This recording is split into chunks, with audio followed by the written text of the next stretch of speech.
Ako si Maria at ito ang aking kwento.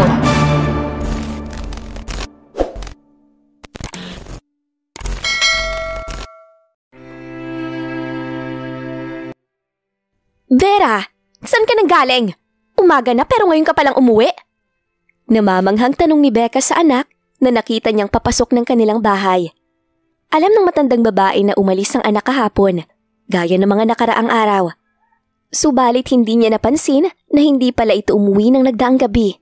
Nang makatulog siya matapos niyang magsugal gamit ang kanyang cellphone, akala niya'y nakauwi na ang anak. Kaya ganoon na lamang ang kanyang pagtataka nang makitang papasok pa lamang ito sa front door. Suot-suot pa rin ang damit nito ng nagdaang araw. Pumunta ako kay Lola. Walang ganang sagot ni Vera. Dumiretso sa hagdan. Sandali! Saan ka pumunta? Kinakausap pa kita!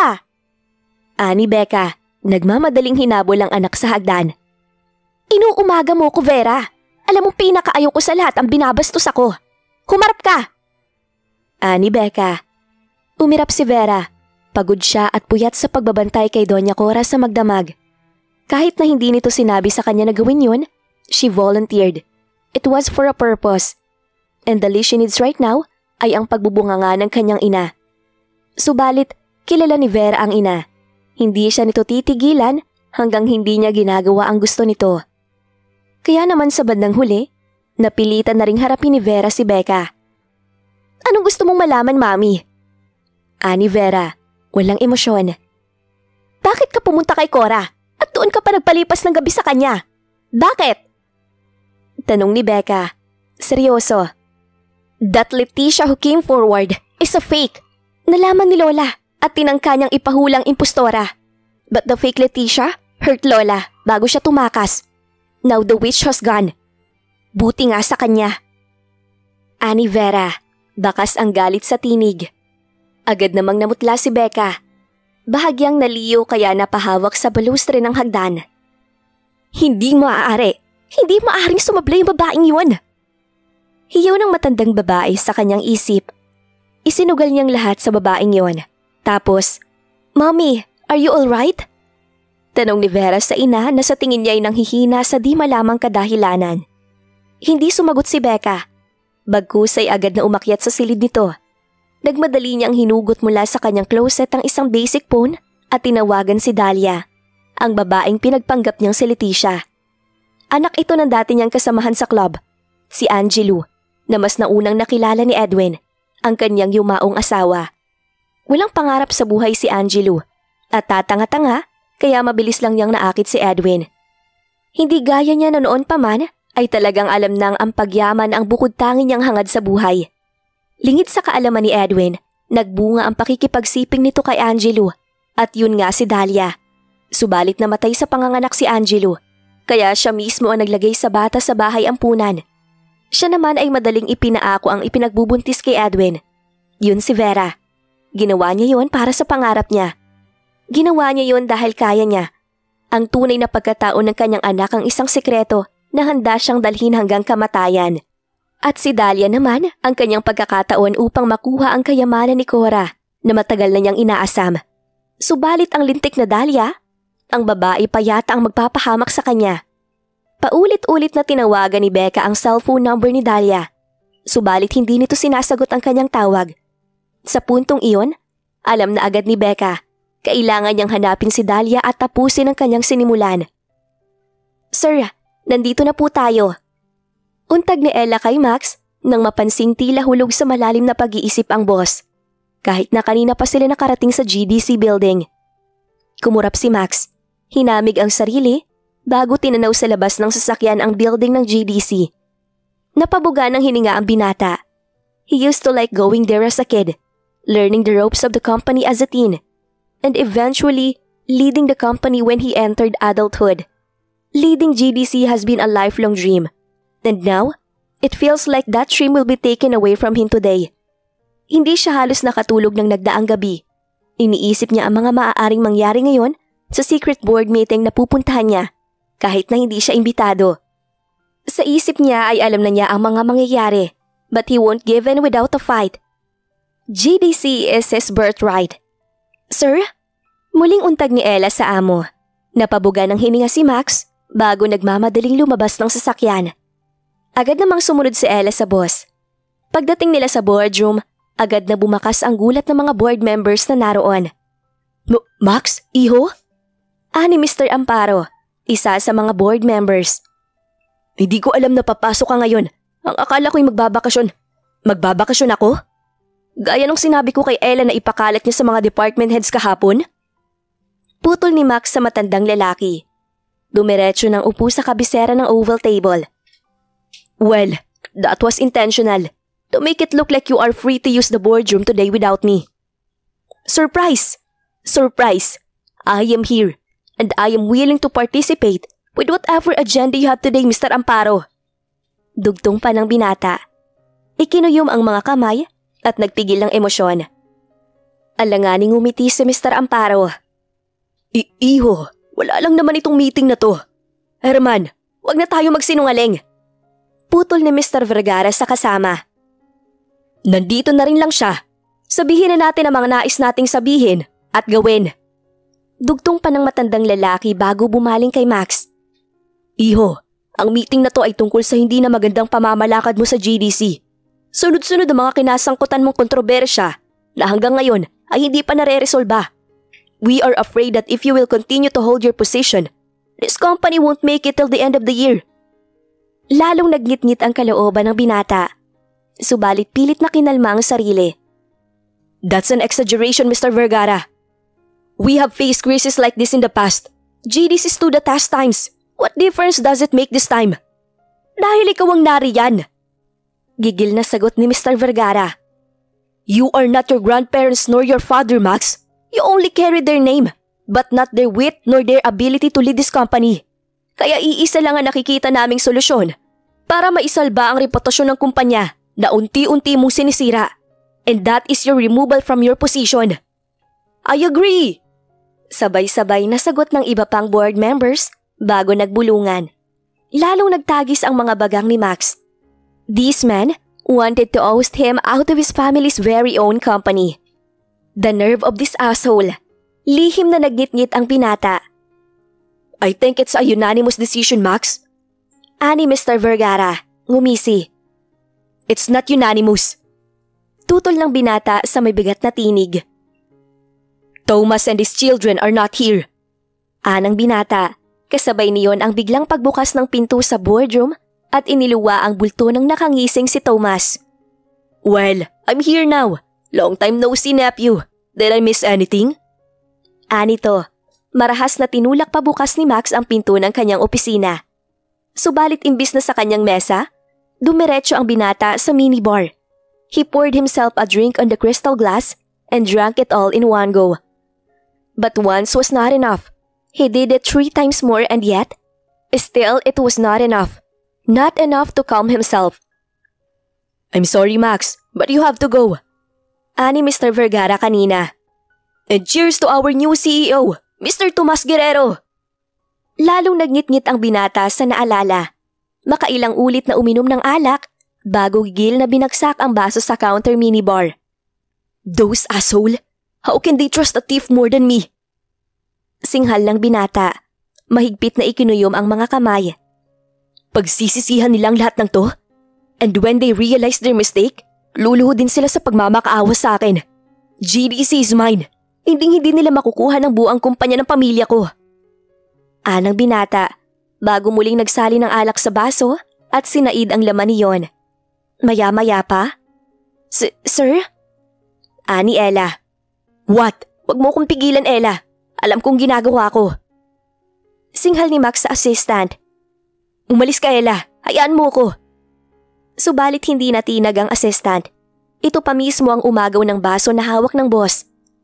What the heck, Sir, nandyan po si Lieutenant Salvador. Gusto kayong kausapin. Putol ni Ella sa amo. Good. It's good that he's here. Marami akong isusumbong. Let him in, Ella. Fast! Nag-aatubiliman, tumalima si Ella sa utos ng boss. Ilang sandali pa, naroon na sa loob ng opisina ni Max si Lieutenant Salvador. Mr. Guerrero. Anang pulis nang makita ang binata na muling nagsasali ng alak sa baso nito. Agad namang humarap sa pulis ang binata. There you are, Lieutenant Salvador. Tamang-tama, nandito ka na. May ipapahuli ako sa'yo. Si Tomas, nandyan sa boardroom. Hulihin mo na nang matapos ng problema ko. Anang binata, halatang tinatabla na ng alak na kanyang iniinom. Tumikim ang pulis. Wala nang bisa ang lahat ng warrant of arrest ng tiyuhin mo. Dahil wala na si Doña Criselda, sir. What we could do is talk to your lawyers so that you could refile the case and… Bullshit! That man who has taken my place in the boardroom is a criminal. Kagagawa niyang lahat ng to. I just knew it. Si Tomas ang may gawa ng lahat ng to. Anang binata, bago muling inubos ang laman ng alak sa basong hawak. I think it's not the best time to talk to you today, Mr. Guerrero. Oh, it's the best time, officer. Dahil bukas wala na ako dito sa opisinang to. Mapait na sabi ni Max. Kumirot ang dibdib bago nakaramdam ng pagkaliyo. Napilitang maupo sa stool ang binata. The brandy is getting the better of him.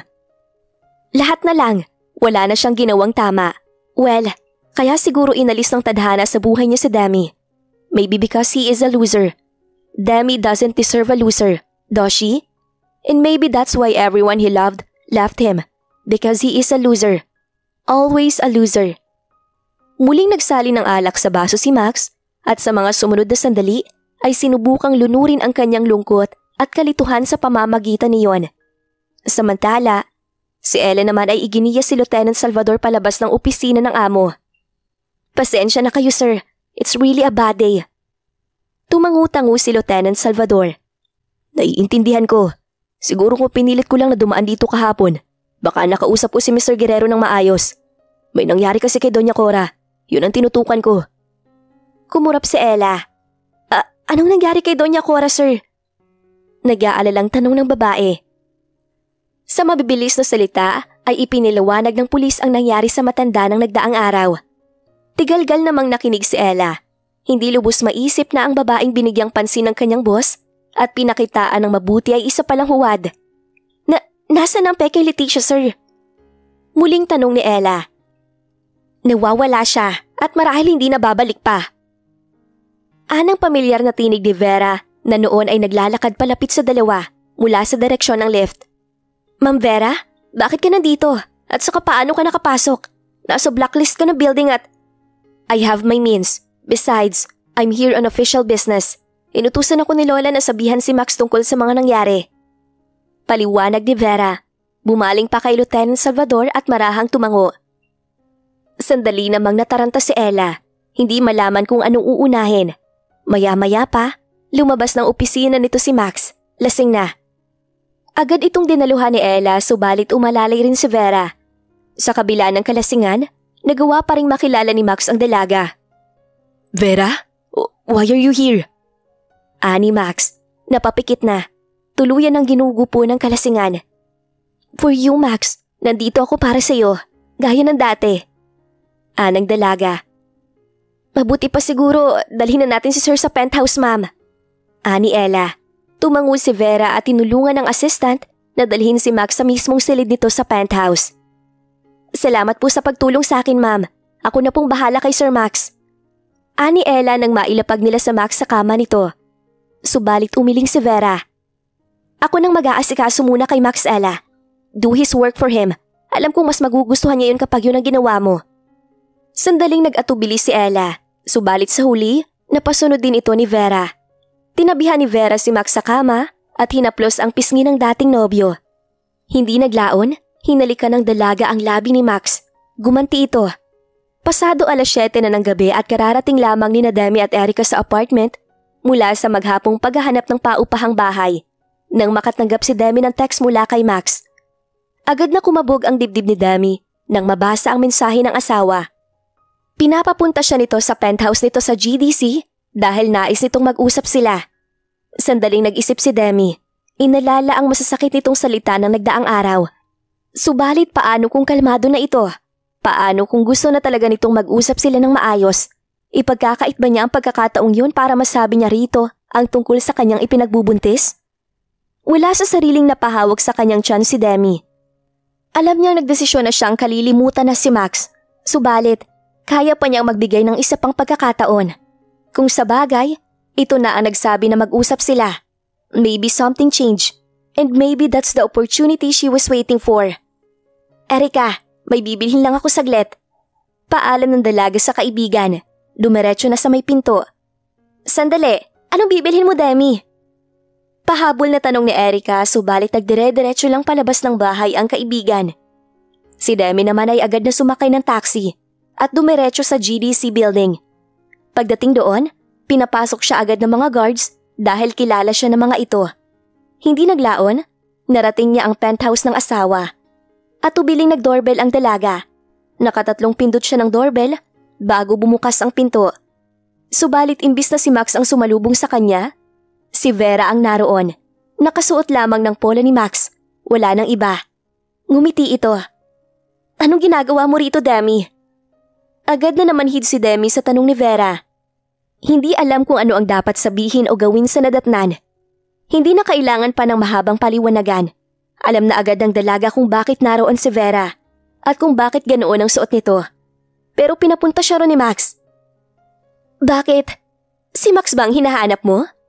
Naiinip na untag ni Vera kay Demi. The shock on the woman's face was just but an entertaining in her eyes. Oh, the woman was so naive and pathetic. She cannot wait to kick her out of Max's life. At siya ang papalit sa pwesto nito. Hindi pwedeng hindi siya. Handa siyang pumatay, mas siguro lang na hindi siya aalis sa pwesto ni Max. Dahil kanya lang si Max. Kanyang-kanya lang. Oh, hindi ka na sumagot. Muling untag ni Vera kay Demi na noon ay nanatiling tahimik. Tinakasan na ng kulay ang bibig. Umirap na si Vera. Kung si Max ang hanap mo, nasa kwarto siya. Nagpapahinga. Malamang tulog na yon. Kanina pa kasi kami. Alam mo na. Dugtong pa ni Vera. Makahulog ang umiti bago inayos ang kwelyo ng polo ni Max na may mancha ng lipstick. Tuluyan ang napaatras si Demi. Wala sa sariling napasapo sa dibdib. Pakiramdam niya ay may dumakot sa kanyang puso at pinigaiyon ng anong higpit. Lahat ng natitirang pag-asa sa kanyang dibdib kanina na magkakaayos pa sila ni Max, lahat ng iyon ay naglaho ng isang iglap nang makita niya si Vera. Sa puntong iyon, alam na niya, pinaglalaruan siya ni Max. Pinaglalaruan ito ang kanyang damdamin upang lalo siyang mahirapan at masaktan. Hindi na talaga magbabago si Max. Wala itong puso at wala ring kwentang tao. At hindi na siya papayag pang muli na bumalik ito sa buhay niya. Magsama sila ni Vera o ni Leticia o kung sino mang babaeng gusto nitong makasama. Humikbi na si Demi. Nangingilid ang luhang tumalikod at muling naglakad patungo sa lift. Oh, that was fast. Nakangising sabi ni Vera. Don't worry, Demi. I will tell Max that you dropped by. Pahabol pa nito bago isinara ang pinto ng penthouse. Malawak ang ngiti ng babae habang muling naglalakad pabalik sa silid ni Max kung saan niya ito iniwan habang mahimbing pa rin ang tulog. Well, he hasn't been awake since she brought him there.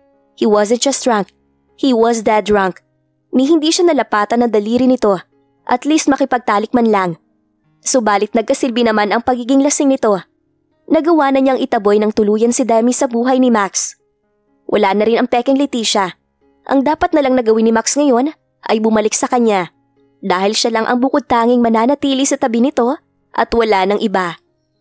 Ngumisi si Vera.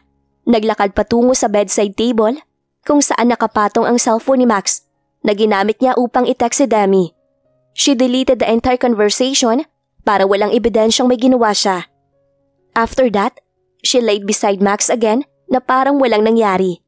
Samantala, hindi maampat-ampat ang luha ni Demi. Habang naglalakad siya sa labas ng building ng GDC, hindi mawaglit sa kanyang isip ang nasaksihan kanina lang. Habang naghihirap siya at nagdurusa sa mga maling akusasyon nito sa kanya, naroon si Max at nagpapaligaya sa piling ng dati nitong nobya. Wala sa sariling napaupo sa may plant box si Demi. Kuyom ang mga kamay at panay ang patak ng luha. Hindi niya lubos maisip na handang gawin ni Max ang bagay na yon para lalo lang siyang pasakitan. Bakit kailangan pa nitong magsinungaling na mag-uusap sila? Bakit kailangan pa siya nitong paasahin na magiging maayos sila? At higit sa lahat, bakit kailangan itong saktan siya ng ganon? Kulang pa ba ang lahat ng sakit na tiniis niya? Hindi pa ba sapat ang mga paghihirap niya? Muling napahikbi si Demi. Isinubsob na ang kanyang mukha sa mga kamay. Gulong-gulo na siya dahil tila walang tigil ang pagbuhos ng kanyang mga problema. Nasa ganoong pag-iisip ang dalaga nang may magsalita malapit sa kanya. Ma'am, ayos lang po ba kayo? Nang mag-angat ng tingin ang dalaga at nakita niyang isa yon sa mga security guards ng building. Wala po ba si Sir Max sa taas, ma'am? Humihikbing nagpunas ng luha ang dalaga bago sumagot. Nandun siya. May kasama. Halos pabulong na sagot ni Demi bago napilitang tumayo sa plant box. Tama, hindi siya dapat naroon sa GDC at nag-uumiyak dahil ang sakatak sila ng asawa niyang walang kasing sama. Kailangan niyang umalis, magpakalayo-layo upang makapag-isip. Walang sabing naglakad palayo ang dalaga sa kung saan man siya dalhin ng kanyang mga paa. Ilang sandali pa, tumunog ang kanyang cellphone. Nang tingnan niya, tumatawag ulit ang unregistered number na panay padala ng blankong mensahe sa kanya. Sandaling nag-atubili si Demi kung sasagutin ba niya o hindi. Subalit, dahil sa kuryosidad, sinagot din ng dalaga ang tawag sa bandang huli. Hello? Ani Demi, alanganin. Subalit wala siyang nakuhang sagot. Isang marahas lamang na paghinga. Hello? Sino to? Tanong ulit ng dalaga, determinado.